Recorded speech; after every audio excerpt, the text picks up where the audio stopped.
Hola, ¿qué tal? Muy buenas noches, bienvenidos a Noticias 22. Gracias por acompañarnos. Saludamos a Laura Regis en la interpretación de lengua de señas mexicana y tenemos mucha información. Güemansin.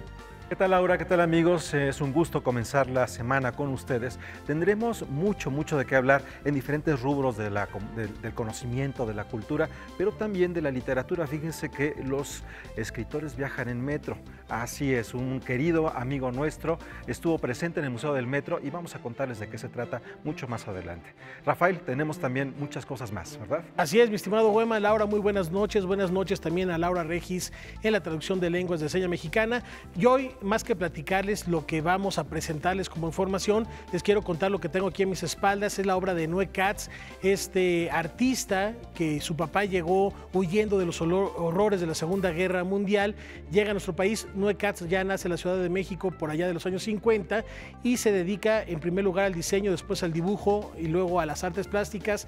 Se va a Florencia a continuar su obra y su trabajo y es, además de un gran artista, un filántropo que actualmente radica en los Estados Unidos. Ahí está, un par de días estaremos compartiendo la obra de Noé Katz aquí en Noticias 22, Laura.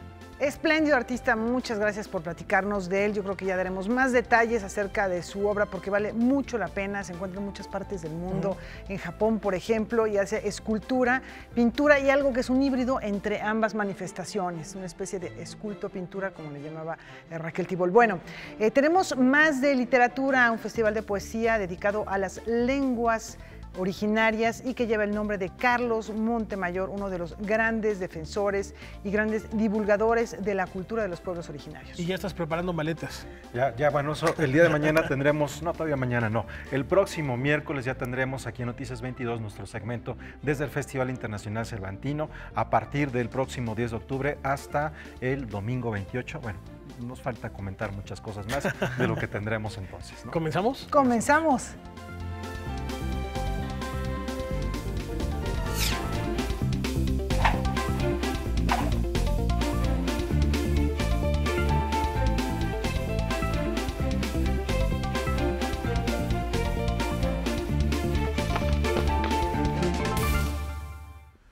Les tenemos la información completa de algo que les habíamos anunciado hace unos cuantos días. El cuentista y poeta originario de Yucatán, Agustín Monreal, se hace acreedor al premio Juan José Arreola. Rudimento del infierno. Cuando la inseguridad de la tierra llegó al cielo, los ángeles comenzaron a emplear hombres de la guarda. Sentimiento de alegría, acompañado de un sentimiento de nostalgia, porque viene el premio justo 50 años después de que publiqué mis primeras minificciones, ganando un premio en la revista Punto de Partida, hace 50 años. Entonces, de repente, bueno, pues se junta todo eso y empieza uno a hacer memoria de toda la trayectoria y pues viene parte de la nostalgia, me ayuda a perfeccionar mi nostalgia el premio. Autor de libros como Tercia de Haces y Los hermanos menores de los pigmeos, Agustín Monreal recibirá el premio iberoamericano de minificción Juan José Arreola el domingo 14 de octubre en la Feria Internacional del Libro del Zócalo en la Ciudad de México. Es lo que tiene la minificción, que le deja a uno como lector una especie de cicatriz luminosa y hay una memoria permanente de algunas minificciones. Cada lector escoge la propia y la tiene como suya y la repite y de pronto ya no se acuerda ni de quién es, pero se sabe la minificción y la dice por aquí y por allá, ¿no? Es algo verdaderamente insólito lo que está ocurriendo con este nuevo género. Y de pronto el gran reto de la minificción es decir, eso que podría ser una novela, vamos a podarlo al máximo hasta dejarlo en 5 palabras. Al igual que Juan José Arreola y Tito Monterroso, a quienes considera sus maestros, Agustín Monreal ha desarrollado este género literario con pasión y disciplina. El tema de la pareja, por ejemplo, sigue siendo algo fundamental en lo que escribo. Hay personajes míticos y no que se me dan y que son recurrentes en la escritura, como la sirena, por ejemplo, el personaje mítico de la sirena, pero la sirena también de tierra adentro. Vamos a conocerla y vamos a tratarla, a tratar de seducirla, de convertirla en un personaje protagónico. Está también otro personaje que me encanta, que es la mujer de tu prójimo. Si te descuidas, esta mujer única, extraordinaria, digna, perfecta, se puede convertir en tu esposa. Noticias 22, Alberto Aranda. Cierra la boca. Bueno, pues ahí tenemos a Agustín Monreal y seguimos hablando de poesía, en este caso de nuestras raíces, Rafa Buenancín. Así es, Laura, ya lo comentabas al inicio del programa, un festival donde la palabra se transforma en verso para exaltar precisamente esa riqueza cultural de nuestra tierra. Así es, Rafael, amigos. Se trata de un festival que tiene el nombre de una persona que ha sido muy importante para las lenguas indígenas, para los pueblos indígenas, en muy diversas situaciones, como teórico, como investigador, como defensor, como una persona que se ha vinculado también, y además un gran escritor. Y él falleció ya hace algún tiempo, Carlos Montemayor, pero su memoria queda en este festival.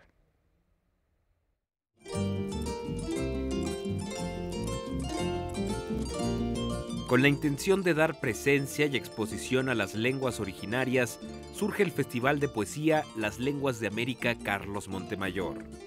Dicho encuentro, organizado por la UNAM con el apoyo del Instituto Nacional de Lenguas Indígenas, llega ya a su 8ª edición y, como cada año, dedica su espacio al inglés, español, francés y portugués, además de 8 lenguas indígenas. El motivo de este festival es una decisión que se tomó en el 2004 ya, cuando la universidad empezó a asumir las tareas que implicaba la modificación constitucional, que implica que somos un país pluricultural y pluriétnico, ¿no?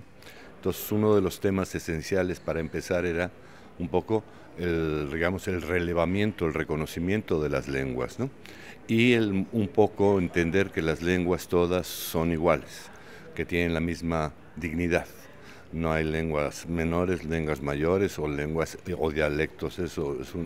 Esa confusión que todavía puede tenerse, ¿no? La poesía es la gran rebelde, pero también nos ofrece belleza. Por eso, como dijo José del Val, muy bien dicho, es una experiencia mística, es una experiencia donde no sales igual. Necesitamos vivir y seguir viviendo de y con la poesía. El recital de 3 horas y media de duración reunirá poetas en diferentes lenguas y concluirá con las jornadas dedicadas a Carlos Montemayor. Y este 8º es significativo para nosotros porque el año pasado, en el festival del año pasado, se instalaron las jornadas, el año de reconocimiento a Carlos Montemayor. Entonces estuvieron haciendo diversas actividades en muchas instituciones en torno a Carlos Montemayor, y en este momento, en este festival, hacemos el cierre de este año de homenaje al grande Carlos Montemayor.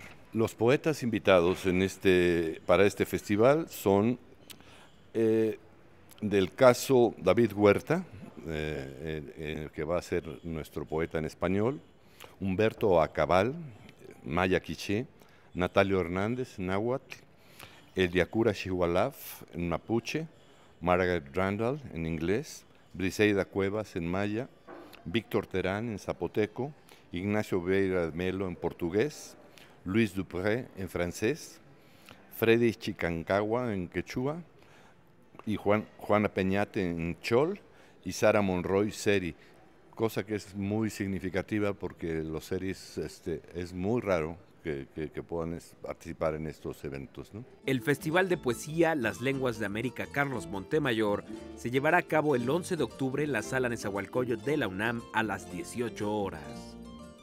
Con información de Fernando Salinas, César H. Meléndez, Noticias 22. Seguimos en asuntos literarios, ahora nos vamos hacia la narrativa y esto ocurre entre notas azules y trashumantes, ya verán por qué. Adán Medellín gana el premio Bellas Artes de Cuento San Luis Potosí.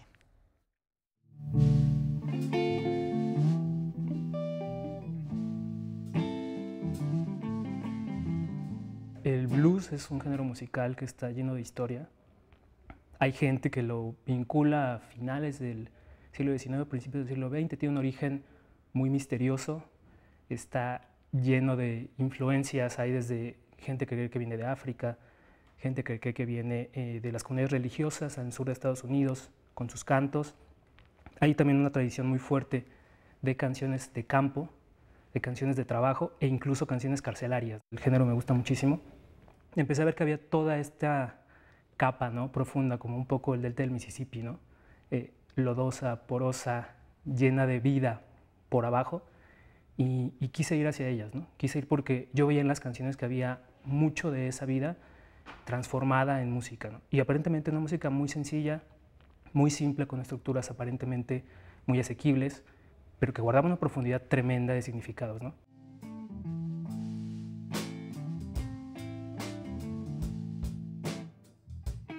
Particularmente hay un cuento que lidia mucho con la tensión que existe cuando un hombre y una mujer reciben la misma vocación de escritura, ¿no? Es un cuento que habla de una pareja que decide escribir, decide poner la escritura por encima de cualquier otro valor, y entonces, conforme empiezan a escribir, uno de ellos, una de ellas, recibe más éxito que el otro, ¿no? Y entonces empieza a crearse toda una tensión sobre dónde se encuentra la naturaleza real del escritor, ¿no? Si el escritor es porque escribe o es porque los demás lo empiezan a leer, lo empiezan a reconocer, empiezan a recomendarlo.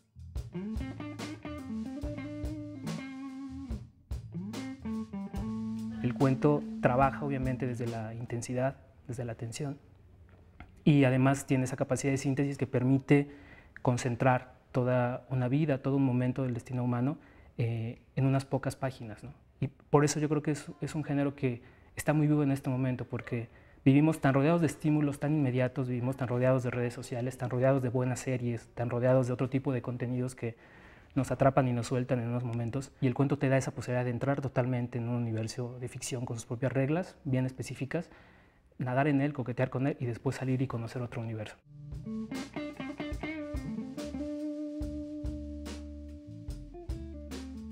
Este es un premio que obviamente tiene una tremenda historia de escritores que yo he admirado, de escritores que yo he leído, de escritores que de alguna forma han marcado la historia de la literatura en México, y pasar a formar parte, por lo menos en el nombre, de esa galería de plumas importantes nacionales es un privilegio total, ¿no?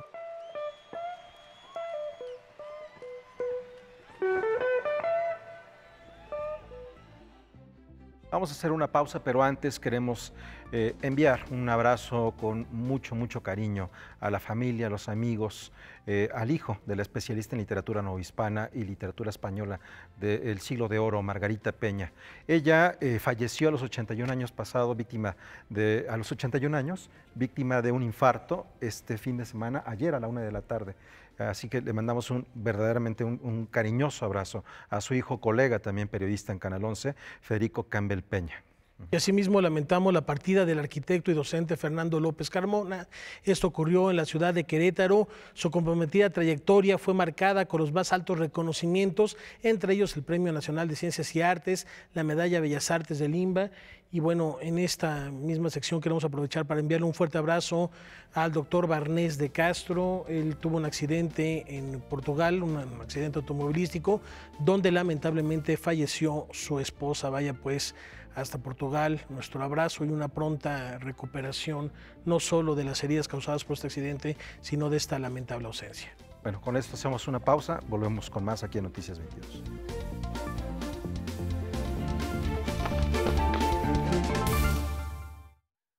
En su definición más simple, la autofagia es la nutrición que determinados organismos vivos realizan a expensas de sus órganos menos útiles como medio de supervivencia, fenómeno que también experimentamos en el arte de Arturo Rivera.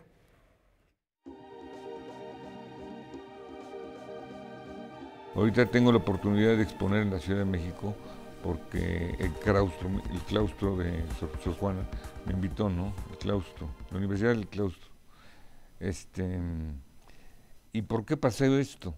Pues pasa simple y sencillamente porque todos los museos están tomados, están secuestrados, absolutamente todos, excepto el de IMAM, ¿no? Vean ustedes el MUAC, uno de los museos más bellos que hay, no se expone una sola pintura. O sea, en pocas palabras, los museos de México están secuestrados por el mercado y porque las autoridades así lo permiten también, ¿no? Aquí lo que importa es Sonamaco, ¿no? En Sonamaco ahí van a la pasarela, compran 3 palitos, otro compra una piedrita y cosas así, ¿no? Arturo Rivera, después de una ausencia de los espacios de la Ciudad de México, presenta Autofagia. Esta exposición, que presenta la Universidad del Claustro de Sor Juana, reúne casi 4 décadas de producción. En ellas vemos el trabajo realista del pintor, quien considera que el arte contemporáneo no mueve, no simbra al espectador. A mí no me simbra un martillo colgado. Y además el arte contemporáneo es un término robado totalmente. El Museo Tamayo era Museo Tamayo Arte Contemporáneo. Y cuando estaba Cristina Gálvez, se respetó lo que quería Tamayo. Tamayo quería que ese museo fuera para exponer su colección y de pintura. Y así fungió como 2 sexenios o un sexenio o algo así. Avelina y yo pensamos un día ponernos enfrente del Tamayo y decir, no se abre esta muestra porque no tiene el requerimiento plástico, el requerimiento de calidad para que se abra la exposición. Obviamente nos iban a quitar, pero el chiste era invitar a los medios para que se enteraran de lo que está pasando. La exposición viene acompañada por el libro Arturo Rivera. Este volumen, publicado por Editorial Resistencia, será presentado el jueves 4 de octubre a las 18 horas en la Universidad del Claustro de Sor Juana. La exposición permanecerá en este recinto hasta los primeros días de diciembre. La entrada es libre. Aquí hay una confusión entre la figuración y el realismo. La figuración es el que piensa un chapulín y lo dibuja, como Toledo. O sea, no lo está copiando, no está basándose en la luz para dar volumen. Entonces los figurativos son, clásicos figurativos son Toledo, Sergio Hernández, Cuevas, esos son figurativos. Y los realistas son los que se basan en la real objetividad. O sea, que la luz interviene en todo para dar volumen. ¿Sí? Es la diferencia entre realismo y figuración. Yo soy realista.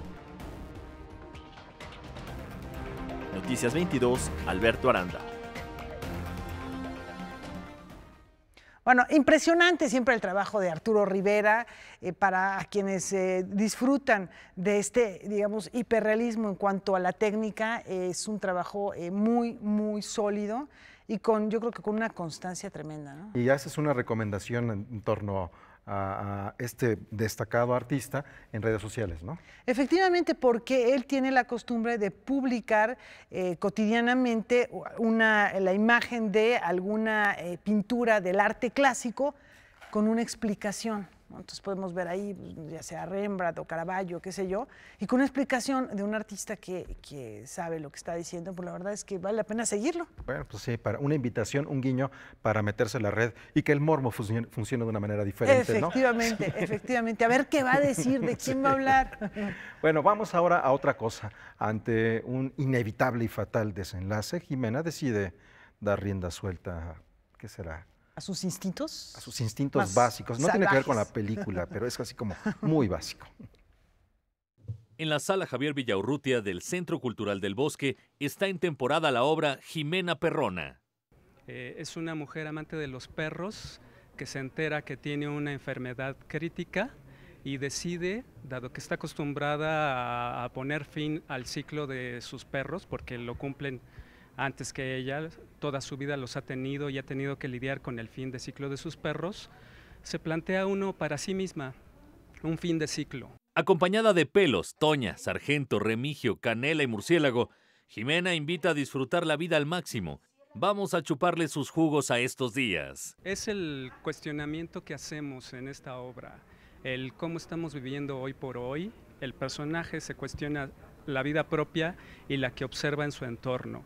Y se hace esas preguntas, si la gente está haciendo lo que quiere o lo que debe, lo que está obligada a hacer. Y si está en esa situación, ¿qué necesita para empezar a ir por aquello que quiere?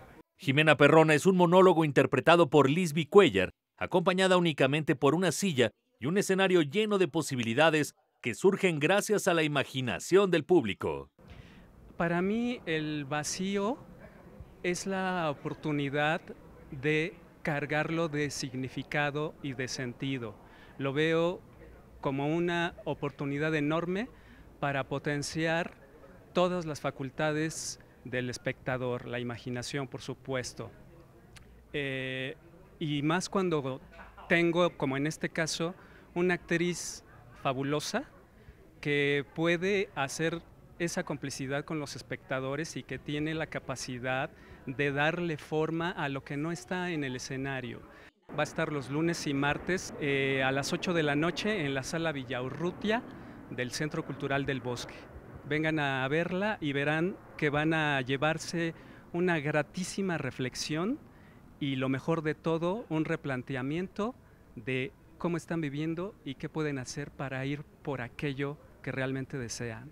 Con información y texto de Salvador Perches Galván, Óscar Helguera, Noticias 22. Bueno, y ahora dejemos que Alberto Chimal sea nuestro guía en esta travesía por el subterráneo capitalino. Las historias que puede inspirar justamente el viajar en metro, ¿no? y el encontrarse con la gente y el imaginarse además estos trayectos subterráneos, ¿no? Extraños, misteriosos que pueden ser, ¿no? Igual que pueden ser totalmente rutinarios, ¿no? Pero igual el metro, como muchos otros lugares de la ciudad, pues es como pues un lugar donde se acumulan tantas experiencias y tantas historias que obviamente también es una máquina para estimular la imaginación. El metro de la Ciudad de México es el lugar donde millones de personas coinciden todos los días, es el escenario para que los escritores se reúnan con sus lectores. En esta ocasión, el turno le tocó a Alberto Chimal, quien llegó puntual a la estación Mixcoac en la línea 12 para hablar del metro y su presencia en el arte. Para mí fue muy importante uno que se llama Texto en una libreta, que es un título muy raro, es un cuento de Julio Cortázar, donde él habla de una especie de secta, justamente en las entrañas del metro de Buenos Aires, pues, pero metro al fin.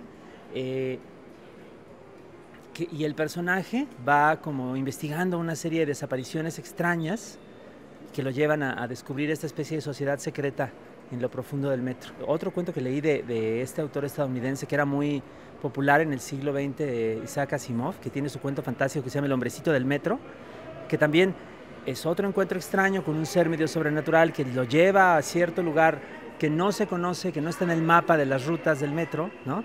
Hasta, bueno, mucho más cerca de nosotros, aquella canción de El Metro Valderas de Rodrigo González, ¿no? Que está hasta inmortalizada en una placa ahí en el Metro Valderas, o un poquito después, aquella otra canción que es En el Metro de Café Tacuba, que es otra vez alguien que se pierde en el metro y que mágicamente no consigue salir nunca. En su visita al metro, Alberto Chimal aprovechó para dar un adelanto de su más reciente libro titulado Manos de Lumbre, publicado por Páginas de Espuma y que será presentado en la Feria Internacional del Libro de Guadalajara. Es una colección de 6 cuentos, todos alrededor de personajes destructivos o que cometen errores fatales o torpezas debidas a la vanidad o la tontería. Hay desde un tipo que plagia textos, ¿no? Que hemos visto que hay varios, pero que lo descubren, ¿no? Y que no se puede zafar, justamente por un error que comete, hasta un tipo que cree haber sido secuestrado por un ovni, haber tenido una experiencia traumática, pero en esa obsesión arrastra a toda su familia, o una madre que toma siempre las peores decisiones para la crianza de sus hijas, personajes así. Estas charlas que se organizan en el Museo del Metro forman parte del programa Los Escritores Viajan en el Metro. Los siguientes en participar serán Mónica Lavín el 25 de octubre, Ana García Bergua el 7 de noviembre, Socorro Venegas el 21 de noviembre y Orlando Ortiz el 5 de diciembre. Noticias 22, Alberto Aranda. Bueno, pues está bien la invitación para acudir, yo creo que no hay que perdérsela. Bueno, y ahora vamos a la ópera. Hace algunos días les comentábamos cuando se presentó, unas semanas de hecho, cuando se presentó la exposición dedicada a la poeta uruguaya que se escondió en la Torre de Humanidades durante, cuando el ejército estaba tomando Ciudad Universitaria, Alcira. Ella fue muy importante, pero poco reconocida en los últimos años, en esa época del movimiento estudiantil. Bueno, pues ella es el personaje protagónico de una ópera de Gabriela Rodríguez que se va a presentar el próximo miércoles. Y bueno, la premisa de esta ópera, para que tengan una idea de qué se trata, es: el tiempo transcurre gota a gota y el silencio invita a reflexionar mientras Alcira, oculta en el baño de la Torre de Humanidades, intenta no sucumbir. Suena atractivo, ¿no? Suena muy interesante. Esta ópera se llama Luciérnaga. El 18 de septiembre de 1968, el ejército toma las instalaciones de Ciudad Universitaria. Como pueden, los alumnos escapan de las autoridades, sin embargo, no todos pudieron huir. Ese fue el caso de Alcira Sof Escafo, una poeta uruguaya quien durante 12 días permaneció oculta en un baño de la Torre de Humanidades. Para sobrevivir tuvo que alimentarse de agua y papel de baño. En el libreto yo hice una investigación, hice investigación documental, hice investigación también a través de entrevistas, ¿no?, con poetas que la conocieron, hice investigación también sobre el género de la ópera, pero de monodrama, porque este es un monólogo, es una ópera de cámara en donde solo hay una soprano, es ópera de cámara para soprano, actor, ensamble de músicos y multimedia. En el escenario solo se aprecia una pantalla translúcida, tras la cual observamos el despliegue de la protagonista. Dependiendo de cada situación se proyectan una multiplicidad de imágenes que cumplen diferentes funciones. Por un lado, se convierten en una escenografía virtual y por el otro condensan de manera simple y efectiva el contexto en el que se desarrolla la historia. Todo esto se une a la música de la compositora Gabriela Ortiz. Me tomó realmente 6 meses, ¿no?, escribir más de 1 hora de música. La verdad es que fue un periodo de un trabajo muy, muy intenso, pero también se dio de una manera bastante rápida, bastante fluida, porque ya tenía yo el libreto. Ya habíamos hablado mucho, Silvia y yo ya habíamos trabajado mucho, ya nos habíamos enriquecido de una manera muy creativa, así que yo ya había pensado, yo ya había imaginado mucho cómo iba a ser la música de esta ópera. Aunque ya tienen lista su versión en inglés, hay que destacar que esta es una obra escrita e interpretada en español, algo poco común. De hecho, es un trabajo para mí muy estimulante como escritora, en el sentido de que no es una reproducción histórica del momento exactamente, tampoco es una biografía como tal, sino que a partir de estos dos elementos se abre la propuesta a lo contemporáneo, es decir, hablamos también a la juventud de hoy. Luciérnaga tendrá su estreno en el marco de la inauguración del Festival Vértice el próximo miércoles 10 de octubre. Luego tendrá otra función el jueves 11 a las 8 de la noche y una más el sábado 13 a las 5 p.m. Noticias 22, Julio López. No hay que perdernos esta oportunidad de ver la obra de Gabriela Ortiz en el escenario y, por supuesto, celebrar todo lo que nos tiene el Festival Vértice ahí en la UNAM. Una brevísima pausa y al regresar les platicamos por qué el mes de octubre se viste de negro.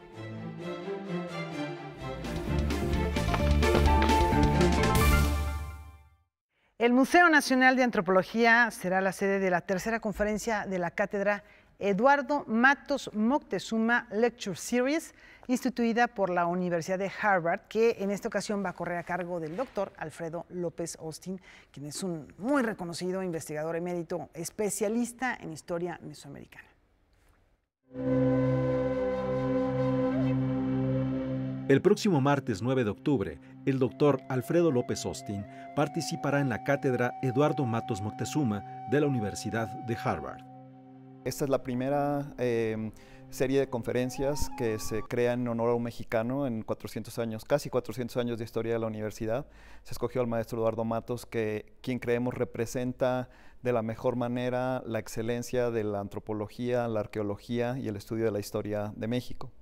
El año anterior se llevaron a cabo las conferencias inaugurales que dictó el maestro Matos. La primera conferencia fue en el otoño del año pasado en la Ciudad de México y la siguiente en la primavera de este 2018 en Massachusetts. Para los siguientes años, un comité seleccionará a los participantes. Este año optaron por López Austin, quien dictará la conferencia El día que salió el sol. 13 pasos y un canto. Podemos imaginar toda la mitología mesoamericana y más allá de la mitología, la cosmovisión mesoamericana como un poliedro de muchas caras. No podemos pedirles a los mitos que tengan la congruencia que tiene la historia. López Austin busca transmitir la lógica mítica del nacimiento del sol a través de 13 capítulos breves de temas distintos con los que ha dividido la conferencia, además de un canto con el objetivo de honrar a las culturas mexicanas del norte que aún tienen cantos alusivos a ese primer día de la creación. Todo desemboca en un gran desorden. Los dioses viven de una manera indebida, los dioses hijos. Y entonces hay que ponerles un hasta aquí. Y el hasta aquí es con un gobernante, uno de ellos mismos, que es precisamente el que va a convertirse en el sol.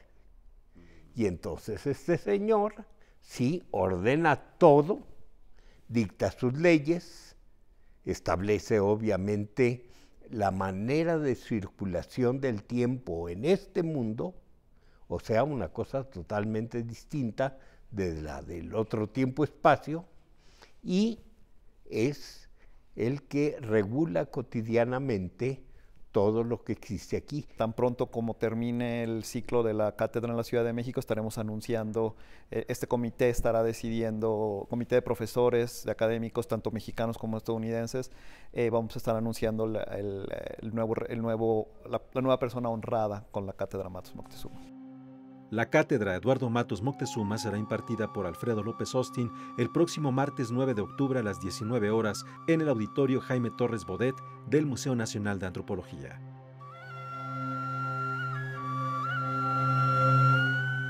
Bueno, indudablemente va a estar buenísima esa conferencia.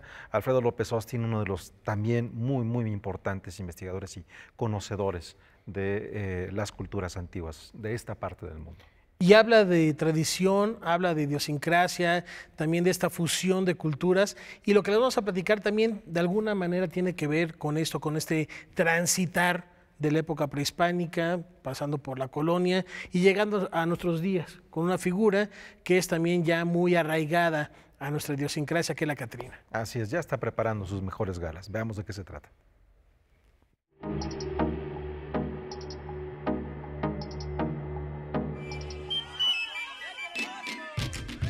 El próximo 27 de octubre inician las celebraciones de Día de Muertos en la capital mexicana con el ya esperado desfile. En esta ocasión la marcha arrancará de la Estela de Luz en punto de las 19 horas. Avanzará por Avenida Reforma unos 8 kilómetros para finalmente llegar a la plancha del Zócalo. El Día de Muertos para todo el país, además de ser un reflejo del patrimonio cultural e inmaterial de la humanidad, que posee características únicas y excepcionales en el mundo, se convierte en un reflejo de un mosaico de pensamiento y sentimiento que refleja la identidad, en este caso la identidad como ciudad. El desfile es uno de los eventos en espacio público de mayor convocatoria de los que se realizan en la Ciudad de México.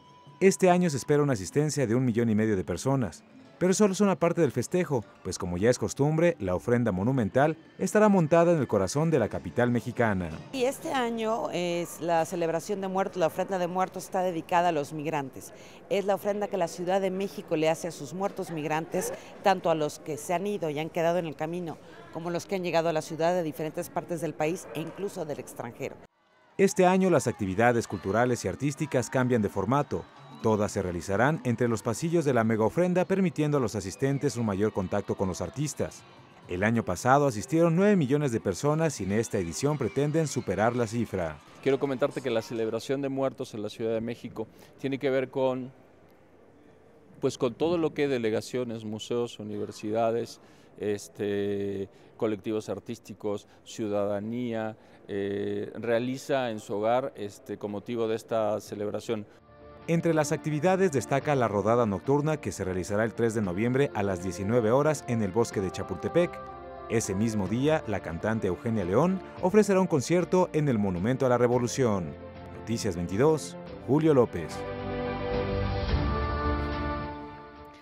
Bueno, pues no cabe duda que esta celebración está cambiando de aspecto y se está volviendo pues de ser un ritual a ser también un espectáculo. Y bueno, ¿por qué no? Todo se vale.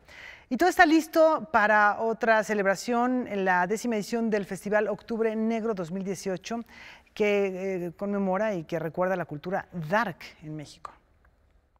Bajo el lema Protesta con Propuesta, el Festival Octubre Negro llega a su 10ª edición.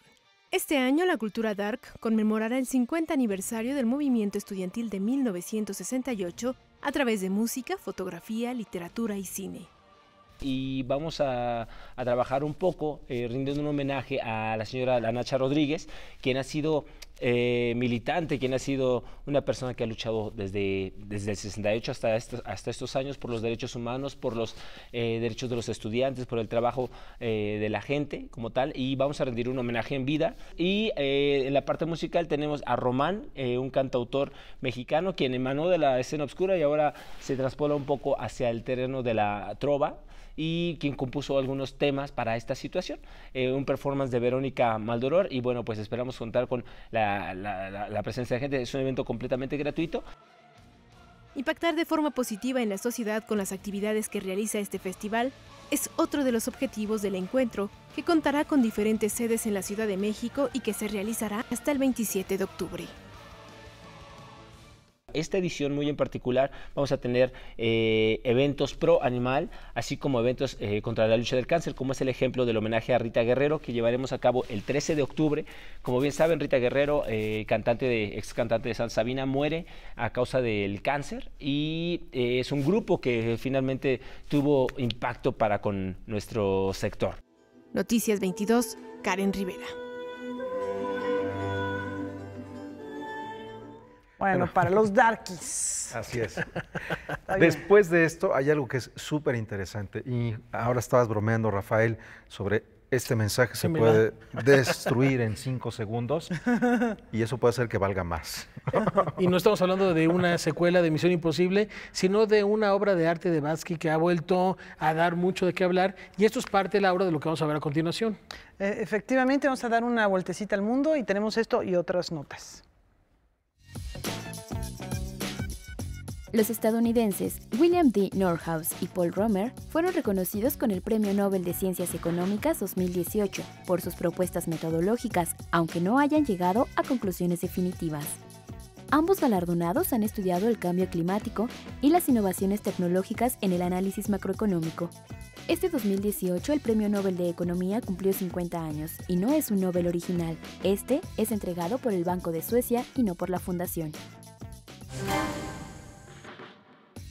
5 segundos fueron suficientes para que una obra de Banksy se autodestruyera después de haberse subastado en la feria londinense Frieze.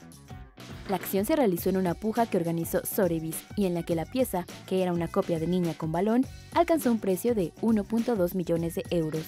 Al anunciarse su venta, se escuchó una alarma y con ello se empezó a destruir el cuadro.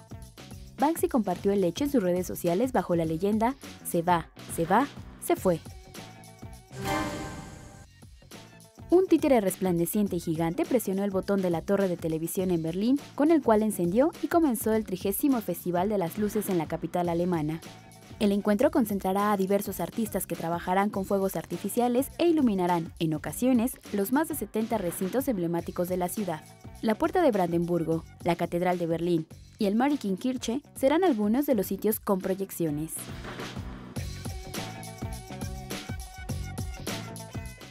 ¡Qué imágenes! Wow. Impresionante el Festival de las Luces. Impresionante. ¿Tú comprarían una tirita del cuadro de Bansky ahora que está...? Pues claro que sí, imagínate lo que vale eso. Sí, destruido, blanco. Sí. Destruido por el ya propio destruido, artista. sí, ¿no? En fin, ahí está el recorrido por el mundo y tenemos que hacer una brevísima pausa, pero todavía hay más información.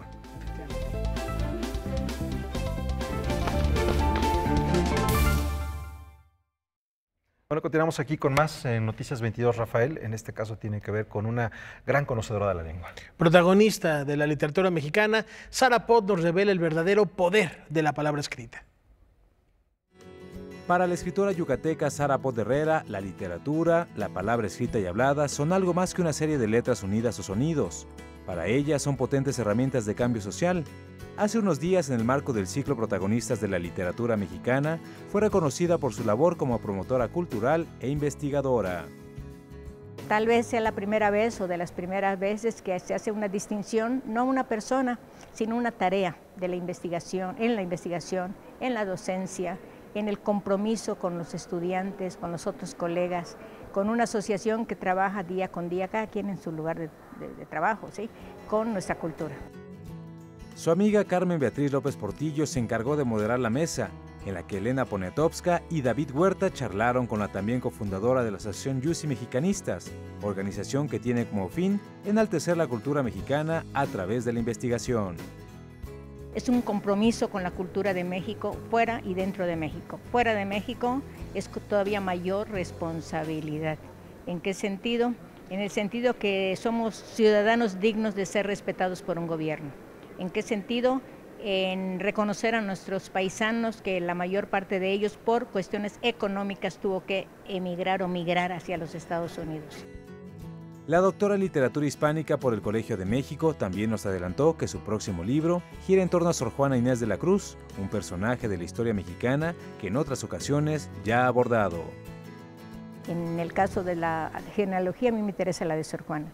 Entonces, al mismo tiempo que disfruto sus sonetos, que me meto a su respuesta, que encuentro en ella una mujer que fue el genio de su época como contadora, como economista, como corista, como pues casi diseñadora de algunos espacios del convento, me la imagino ahí caminando, irónica, divertida, ocupada, rezando, leyendo, escribiendo, pues a veces en medio de todas sus ocupaciones.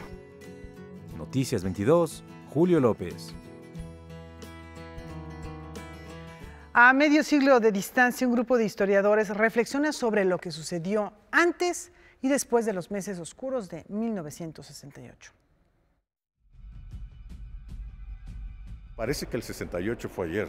Ese es el problema cuando no se cierran las heridas, cuando hay impunidad. Uno habla con la gente de la guerra civil y parece que fue ayer. Lo mismo sucede con el 68. En 10 capítulos, diferentes historiadores reflexionan sobre el movimiento estudiantil y lo ocurrido el 2 de octubre de 1968. Coordinado por Jacinto Rodríguez Munguía, los ensayos van desde la época prehispánica hasta nuestros días y nos ofrecen, en muchos de los casos, visiones poco estudiadas. El primer capítulo sí es como un antecedente. Después vemos revisiones que tienen que ver con didáctica, tenemos que ver revisiones que tienen que ver con la música, que es muy importante. La música, claro, el We Want the World and We Want It Now de los Doors implica algo, ¿no? Es una declaración. Y la música que se genera antes y después y en el movimiento también. El papel de las mujeres, que a veces las mujeres son el motor de la historia, el motor de los movimientos y se relega. Este volumen, publicado por Palabra de Clio, nos permite reflexionar sobre cómo hemos llegado a esta situación cuando hace 50 años un grupo de jóvenes demandaron libertad y un cambio social. En el 68 el Estado mató a los jóvenes. Actualmente los mata el Estado, los gobernadores, los presidentes municipales, los policías, el narco unido a los policías. Los jóvenes matan a los jóvenes. Muere un joven por un mugroso celular. Entonces, una nación que asesina a sus jóvenes es una nación que se queda sin futuro. Ahí está la lección, tenemos que acabar con esa impunidad. Primero, antes que nada, hay que señalar, no hemos buscado los culpables porque hay muchos intereses. Las últimas dos tragedias de Tlatelolco, 68 y 85. ¿Cuántas personas han sido encarceladas por esas tragedias? Ninguna.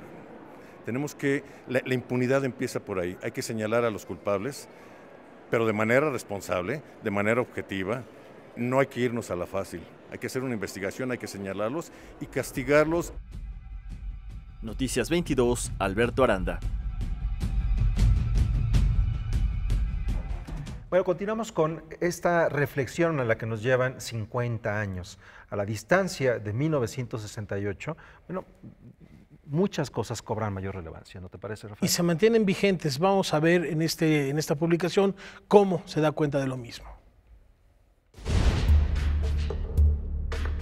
Tras la matanza de estudiantes del 2 de octubre de 1968 y la guerra sucia de los sexenios posteriores, la memoria de los Juegos Olímpicos en México, los primeros en un país de América Latina, quedó ensombrecida por lo ocurrido en Tlatelolco. Peor aún, se disolvió cualquier política enfocada al deporte y a la juventud. ¿Qué pasó con los mexicanos que se prepararon desde 1963 para participar en el encuentro olímpico? ¿Qué ocurrió con sus vidas después de esa fecha? Eso es lo que nos cuenta el libro A 50 años, México 68. Esfuerzo colectivo dirigido por Antonio Salazar Reyes. Quizás fue esa la idea y quizás ese fue el objetivo, el robarle al olvido a esos 307 atletas que participaron en esos Juegos. A la distancia, el gasto enorme por organizar los Juegos Olímpicos que absorbieron los habitantes de la Ciudad de México por varias décadas no sirvió de mucho, a pesar de que bastantes mexicanos tuvieron su mejor participación en Juegos Olímpicos en disciplinas como el básquetbol, el voleibol, la esgrima, la halterofilia o el waterpolo, por mencionar algunas de las competencias en donde quedaron en los primeros 6 lugares. Todos pensamos, y los propios atletas lo pensaron, y aquí está plasmado, que después de esos Juegos el deporte iba a catapultarse, que iba a despegar, como pasó con Barcelona, con España, como pasó con Corea del Sur, como pasó con Tokio en el 64, que se trabajó para que unos Juegos sirviera para catapultar el deporte. Y eso se pensó aquí en México, pero oh, sorpresa, 4 años después, solamente una medalla. Esa generación de deportistas después de 1968 no volvió a recibir el mismo apoyo del gobierno, pero continuó dando resultados en encuentros internacionales los siguientes 15 años. Algunos de ellos son reconocidos en Europa, como el jugador de baloncesto Manuel Raga o Armando Fernández Alatorre, quien se nacionalizó alemán y participó en la selección de waterpolo de ese país en campeonatos mundiales. Esas historias están contadas en este libro por sus protagonistas. Creo que debemos, las cadenas de televisión, jugársela en ese sentido, sacrificar un poco la ganancia y el rating por decirle a la sociedad, hey, no nada más es fútbol, y a los futuros periodistas, hey chavos, no nada más es Cuauhtémoc Blanco y Lionel Messi, hay también historias y hay héroes. El libro, ricamente ilustrado, fue editado por el Instituto de Estudios Superiores en Periodismo José Ramón Fernández y escrito por profesores y alumnos de esta institución. En este mismo sentido, las flores no son solo una ofrenda, sino también un motivo para no olvidar.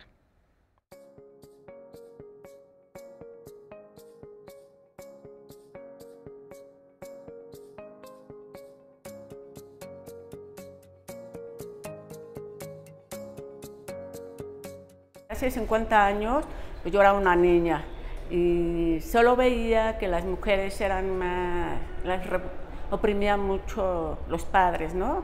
No nos dejaban salir, no nos dejaban opinar, y de la vestimenta pues sin seriecitas, nada de enseñar lo que no debemos enseñar, y todo eso. Y nomás estaba permitido, lo que yo escuché de mis primas, nomás podían estudiar la primaria, la secundaria, hasta allí, o una secretaria técnica. Y precisamente a raíz del movimiento del 68, en los años 60, empezaron a abrirse más espacios a las muchachas a que estudiaran una carrera. Eran pocas, una carrera universitaria. Para recordar a las mujeres que participaron en el movimiento estudiantil del 68, el colectivo de Mujeres en el Arte invitó a 24 artistas de Polonia, Colombia, Brasil y México a realizar obra que las recuerde y las honre. Estas piezas pueden ser vistas en la muestra Flores para el no olvido. Aquí nosotros lo que queremos con las obras es recordar a esas mujeres que participaron en forma activa en el movimiento estudiantil de 68.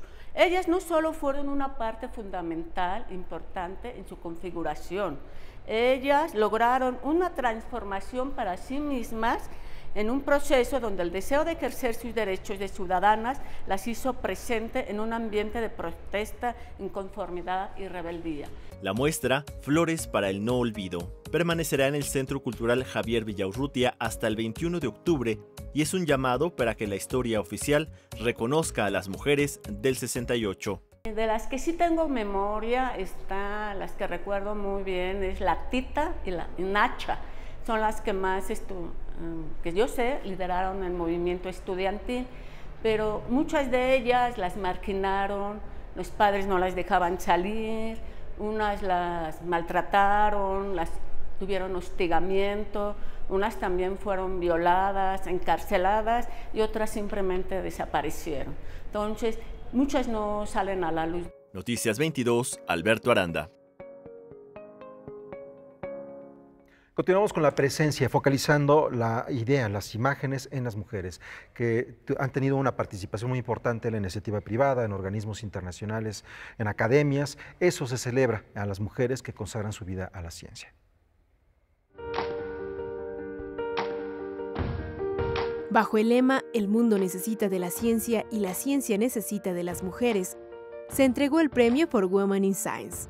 En su 12ª ocasión, este estímulo financiero lo recibieron las doctoras Adriana Pérez González de la Universidad Autónoma Metropolitana, Campus Iztapalapa, Carla Itzel Vázquez del Instituto Nacional de Medicina Genómica, Laura Elisa Ramos de la Facultad de Psicología de la UNAM, Emma Patricia Gómez de la Universidad Autónoma de Nuevo León y la doctora Berenice Domínguez del Centro de Investigaciones en Materiales Avanzados, Chihuahua.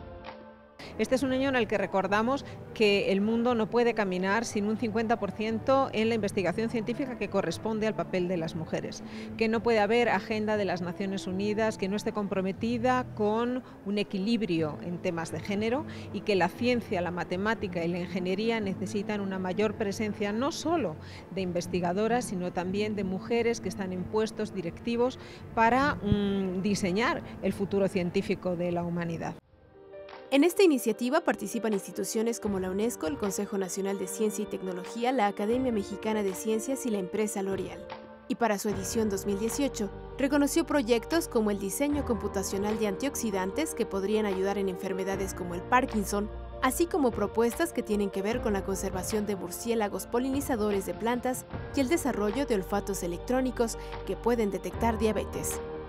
Estos premios ayudan, por un lado, a que nuestras líneas de investigación sean reconocidas por el público en general, pero también por otro lado nos ayudan a nosotras como jóvenes investigadoras a poder impulsar nuestra investigación y llevarla un paso más adelante. Noticias 22, Karen Rivera. Bueno, y nos vamos con otra triste noticia, la pérdida de la gran soprano Montserrat Caballé, quien falleció el sábado a los 85 años de edad, una leyenda de los escenarios, no solo de ópera, sino de la música en general.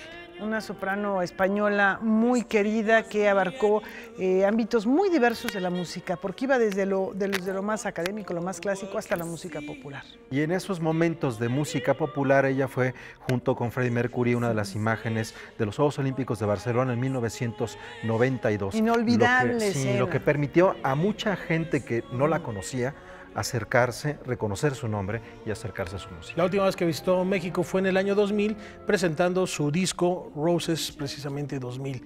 Muchas gracias. Muy buenas noches. Chao.